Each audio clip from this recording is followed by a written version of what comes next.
అక్కడ మనకు మూల కనిపించేది డబల్ రోడ్ అండి. అక్కడ అలా టర్ను డబల్ రోడ్ అండి.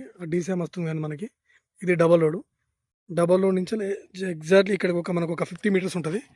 ఇది ఇది విలేజ్కి వెళ్ళే రోడ్ అండి. ఇది ముందుకు విలేజ్ ఉంటుంది. ఈ విలేజ్కి వెళ్ళే ఆనుకునే రోడ్డుకు మనకి ఇది ఒక 1 ఎకర్ సైట్ వచ్చిందండి.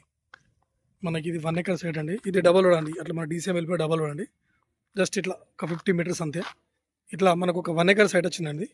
ఈ 1 ఎకర్ వచ్చేసి మనకు మంచి స్క్వేర్ షేప్లో ఉంది సైట్. ఇది మనకి ఇది మంచి రెడ్ సాయిల్ భూమి అండి. ఇది మనకు ఇది ఫర్ గుంట వచ్చేసి 180 అండి. 1,80,000 చెప్తున్నారండి. ఇది మనకి ఇది కొండపాక మండల్కి దగ్గరలో ఉంటుందండి. ఇది కొండపాకకి ఎగ్జాక్ట్లీ ఇది మనకు ఒక 2 నుంచి 3 కిలోమీటర్లు ఉంటుందండి. 4వేకు హైదరాబాద్ వెళ్ళే నేషనల్ హైవే కూడా ఎగ్జాక్ట్లీ ఒక 3 నుంచి 4 కిలోమీటర్ దూరంలో ఉంటుందండి. ఇది మనకు పర్ గుంట వచ్చేసి 1,80,000 చెప్తున్నాను అండి. ఇది 1 ఎకర్ సైట్ అండి. ఇది మొత్తం రోడ్ ఫేసే అండి.